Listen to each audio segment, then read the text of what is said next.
Bonjour Maud. Bonjour Sophie, tu es en France et je suis à Santa Fe et on Oui, est ensemble. oui. Je suis ravie de partager avec toi aujourd'hui. Et sur ce sujet de la roue de médecine, on s'est rencontrés récemment et l'idée c'est que tu viennes en France donner un stage sur la roue de médecine parce que tu es très demandée. Et voilà, donc aujourd'hui, je vais te poser quelques questions pour préciser un peu de quoi il s'agit, comment ça marche, comment ça fonctionne, et puis on va parler de ça, si ça va pour toi. D'accord. Et ben, est-ce que tu voudrais commencer par nous dire déjà ce qu'est la roue de médecine et pourquoi elle est importante pour toi dans ton parcours? Euh, Alors la roue de médecine, je l'ai découverte il y a, je dirais, plus de 30 ans quand je suis arrivée au Nouveau-Mexique. D'ailleurs, c'est sur le drapeau du Nouveau-Mexique, c'est le cercle avec les quatre directions qui est représenté en rouge sur un fond jaune. Et effectivement, c'est le symbole des Indiens du village de Zia. Et c'est devenu l'emblème, je dirais, du Nouveau-Mexique. Je trouve ça très profond qu'on ait mis une roue de médecine sur un drapeau d'un État. je ne savais pas du tout. C'est beau. Oui. Donc, j'ai découvert et bien sûr, au début, j'ai vu ça comme bon, un signe, un symbole. Les quatre directions, ça me parlait bien, puisque je suis quand même un marin. J'ai traversé 2 fois l'Atlantique sur un bateau à voile. Et donc, j'ai fait la navigation. Et pour moi, avoir une boussole avec les quatre directions, c'était quelque chose d'évident, dont je me suis toujours servi. Et je me suis retrouvée chez moi. Ah bah oui, les quatre directions, bien sûr, on va trouver le nord, on va s'orienter. Tout ça, ce sont des mots qui se rapportent à cette roue. Donc, j'étais ravie de voir ça, ça me parlait. Et au fur et à mesure des années, j'ai appris à approfondir ce que c'était. J'ai eu aussi des maîtres, par exemple John Halifax, qui a écrit un beau livre qui s'appelle le chaman, le guérisseur blessé, Mm. que j'avais lu il y a 30 ans à peu près.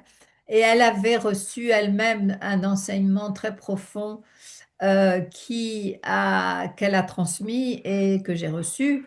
Et je l'ai reçu aussi d'autres personnes dans différentes cérémonies, avec différentes personnes qui comprenaient profondément ce que ça pouvait vouloir dire.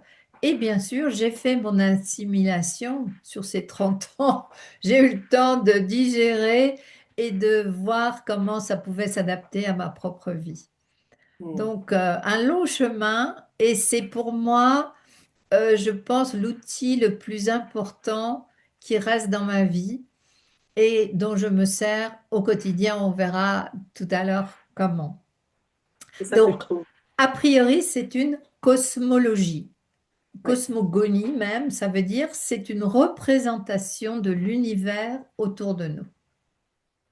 Nous sommes dans un univers, bien sûr, et ça nous dit, ben voilà, dans un univers, il y a un nord, un sud, un est, un ouest, il y a le Père Ciel au-dessus, la Mère Terre en dessous, et la septième direction qui est à la fois partout et nulle part. Et ça nous emmène à réfléchir à notre position sur la Terre et à ce que nous sommes venus faire en fait sur la Terre. mm. C'est une carte en fait. C'est ça, c'est une carte intérieure qui nous sert à notamment, je dirais, à s'orienter dans la vie Mm. quand on doit prendre des décisions importantes. Avoir cette connaissance de ces directions est une manière un point de référence. Mm.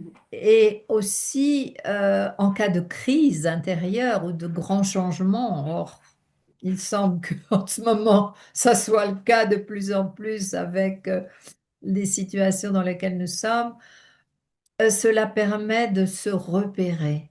Ça nous donne Mm. des repères. Et des repères, ça nous permet de nous ancrer aussi dans notre monde terrestre, parce que c'est important de garder les pieds sur terre, même si on veut, je dirais pas s'envoler, mais aller dans d'autres sphères, dans d'autres niveaux de conscience, il est toujours important de garder les pieds sur terre et de savoir s'orienter. Mm. Et est-ce que tu aurais un exemple, par exemple, de transition, tu vois, ou un exemple concret dans lequel on pourrait se servir de la roue pour avancer, pour comprendre mieux où est-ce qu'on en est, pour qu'on comprenne bien en fait Ah comment oui, utiliser. alors j'aimerais bien te donner ces exemples quand on en aura parlé un petit peu plus. Ok, Parce que je voudrais expliquer, en d'accord. gros, poser quelques jalons justement dans cette roue pour pouvoir expliquer après comment on peut s'en servir. Mais ce qui est important, c'est pour moi, euh, je fais une transmission. Transmission, ça veut dire que je vais partager avec celles qui sont dans ce stage ce qui a été pour moi important, ce qui a changé ma vie. Et donc, ça n'est pas une connaissance intellectuelle que je vais donner, même si je vais expliquer comment ça se passe, il va y avoir des repères très précis, mais surtout, cela va transmettre l'émotion et toute cette dimension émotionnelle qui est absolument importante pour intégrer un nouveau savoir pour que ce savoir devienne connaissance profonde. Sinon, ça reste au niveau du mental, c'est quelque chose qu'on a lu dans un livre ou qu'on connaît, mais on ne voit pas très bien à quoi ça peut servir.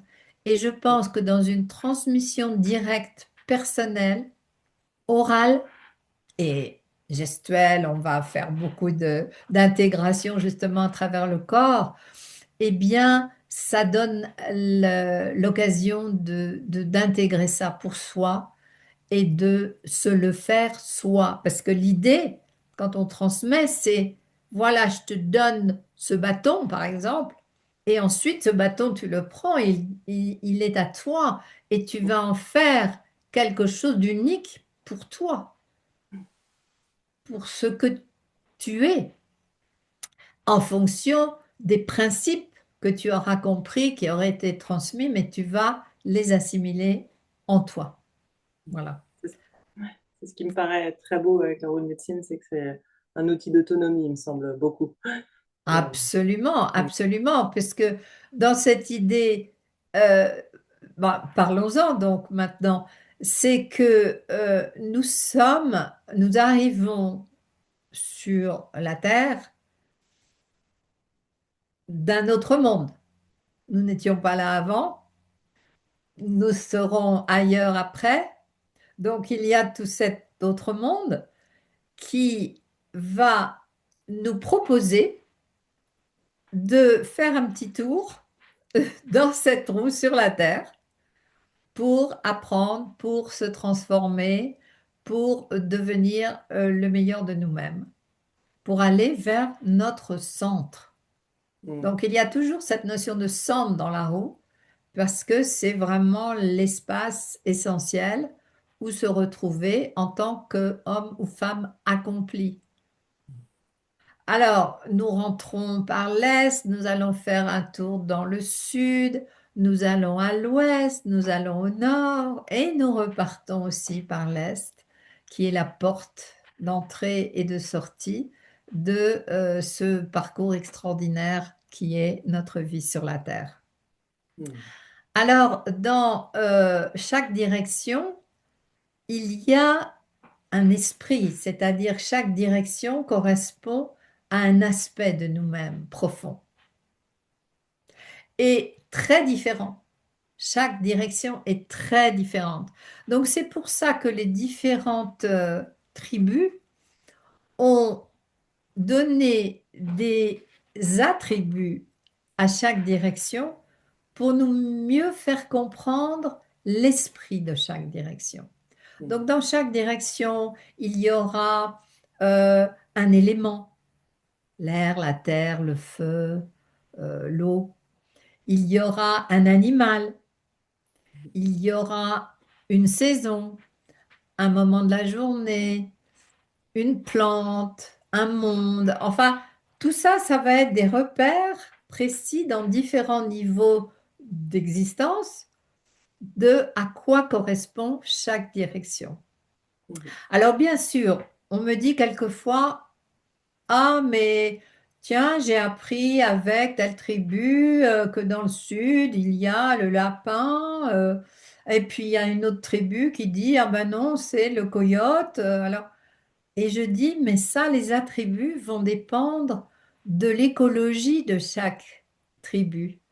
Et Mhm. forcément, les peuples du nord-ouest qui sont près de l'Alaska ne vont pas avoir les mêmes références de plantes, d'animaux, etc., que les tribus des marécages de Floride. C'est bien Mhm. évident. Mais ce qui compte, ce sont les principes. Ce qui compte, c'est l'esprit de chaque Oui. direction. Et ça, on ira davantage comprendre ce que c'est. Mhm. Ok. Euh, Est-ce que peut-être tu peux dire un petit mot pour celles et ceux qui ne connaissent pas du tout, enfin qui ne connaissent pas toute cette approche chamanique, en quoi un animal ou un élément peut guider ou aider ou orienter, de quelle façon en fait? Parce que c'est pas Hmm, toujours facile à comprendre en fait. Ouais. ok.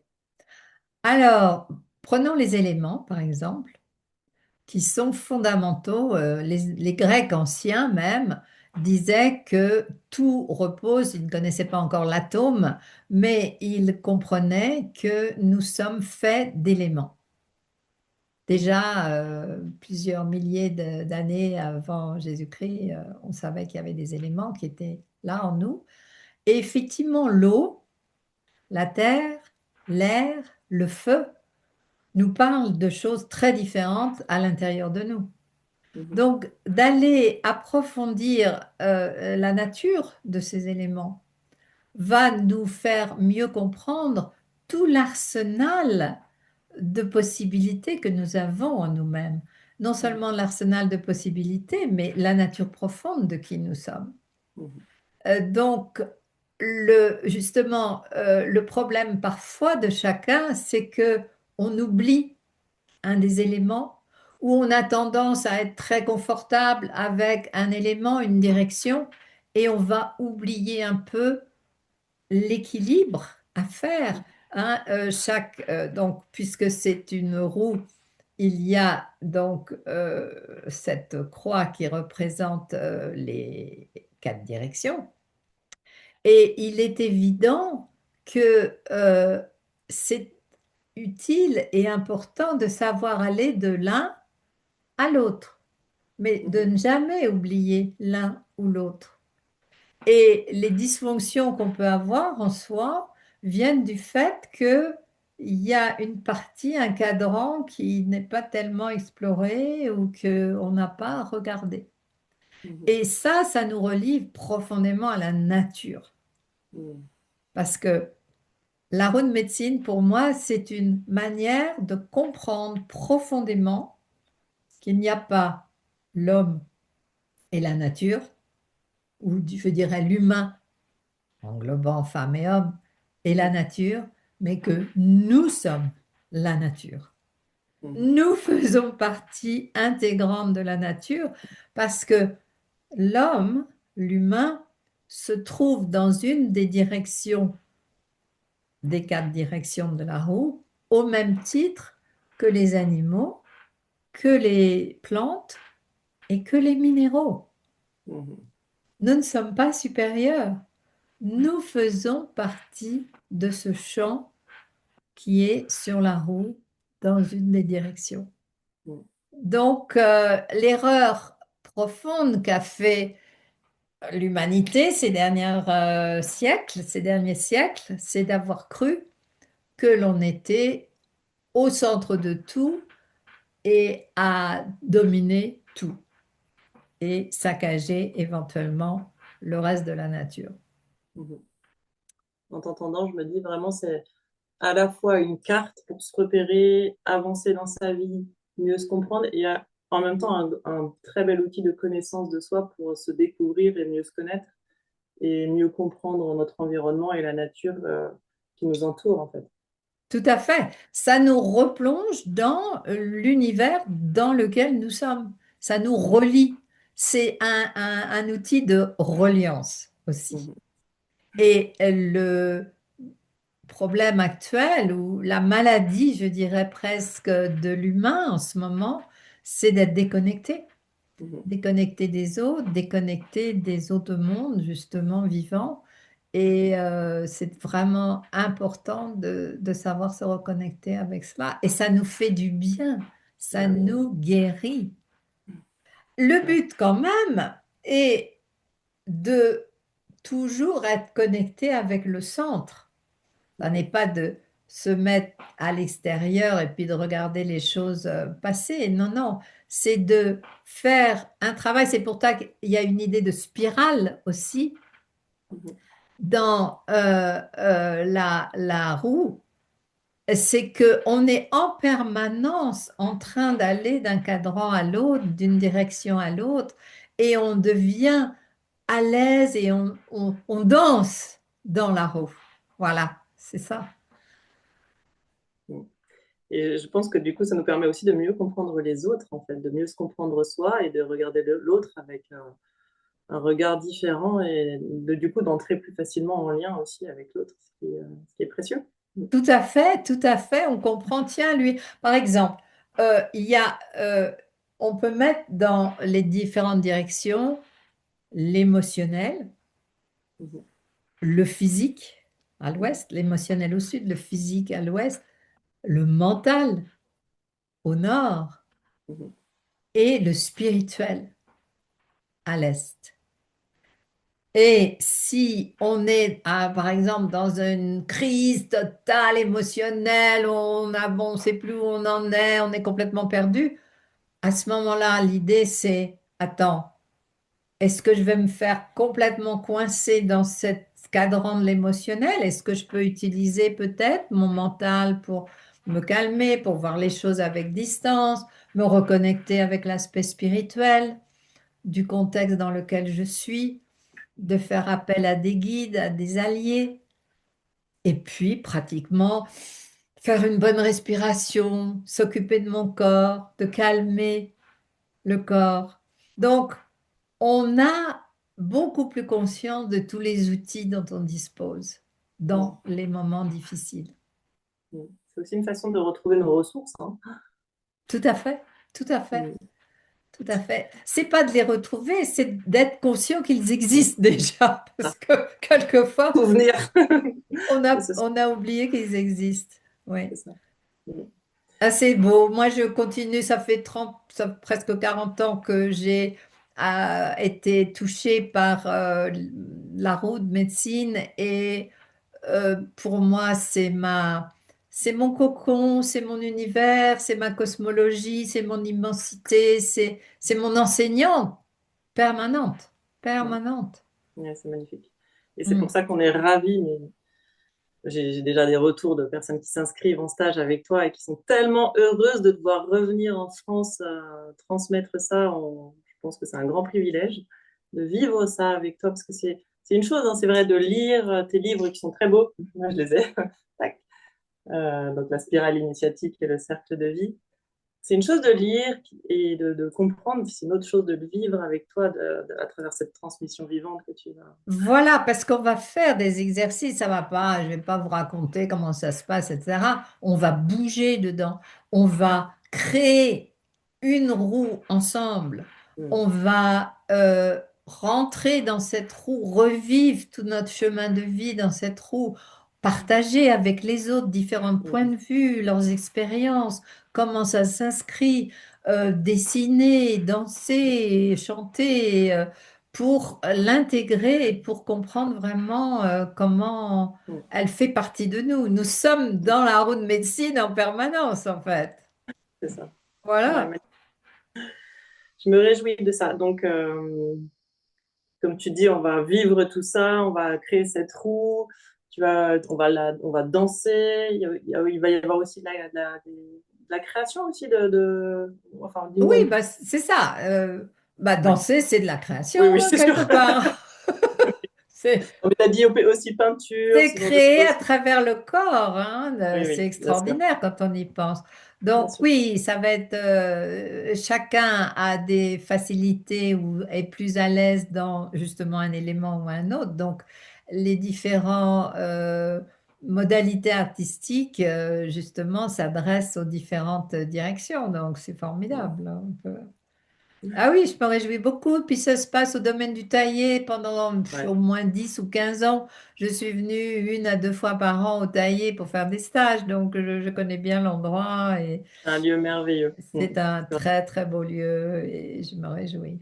Et donc, tu as choisi de la faire au féminin, cette roue, de cette transmission. Et, Voilà. et puis, bah, j'aimerais bien que tu nous partages un petit peu, parce que tu as fait énormément de cercles de femmes, tu as choisi de travailler à un moment donné beaucoup avec des groupes de femmes. Donc, oui, si tu peux nous parler un petit peu de ça, de travailler avec le féminin. Ouais. Alors, euh, pourquoi le féminin? Effectivement, j'ai commencé à faire des groupes de femmes dès 97, 98. On Mhm. n'en parlait pas encore beaucoup. Même quelqu'un a dit quoi? Que des femmes, mais on va s'ennuyer. Je me suis dit, oh là là, il y a encore beaucoup à faire sur cette notion du féminin. Et j'ai créé effectivement des stages qu'on continue à faire. Je pense à Annick Fier avec Oser son féminin continue d'utiliser tout ce qu'on a fait ensemble et tout le matériel que je lui ai transmis. C'est merveilleux, c'est pour euh, nous reconnecter avec notre féminin. Et Mhm. là, pourquoi j'invite les femmes? Parce que quand on est entre femmes, il peut se passer des échanges euh, très profonds et le féminin est ce qui est à réintégrer en ce moment profondément dans notre humanité et dans notre culture. Donc, et c'est elles qui, en fait, ont envie de bouger. Alors, il y a quelques hommes hein, qui sont aussi prêts Oui, à et qui sont c'est vrai. venus à de nombreux stages. Surtout quand je faisais les stages Toltec, pendant longtemps, j'ai travaillé avec autour de l'esprit Toltec.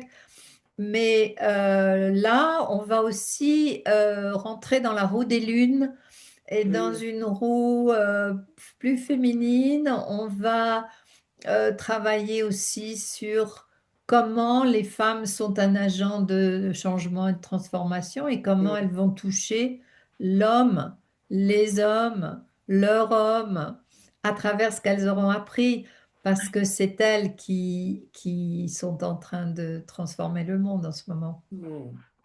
D'accord.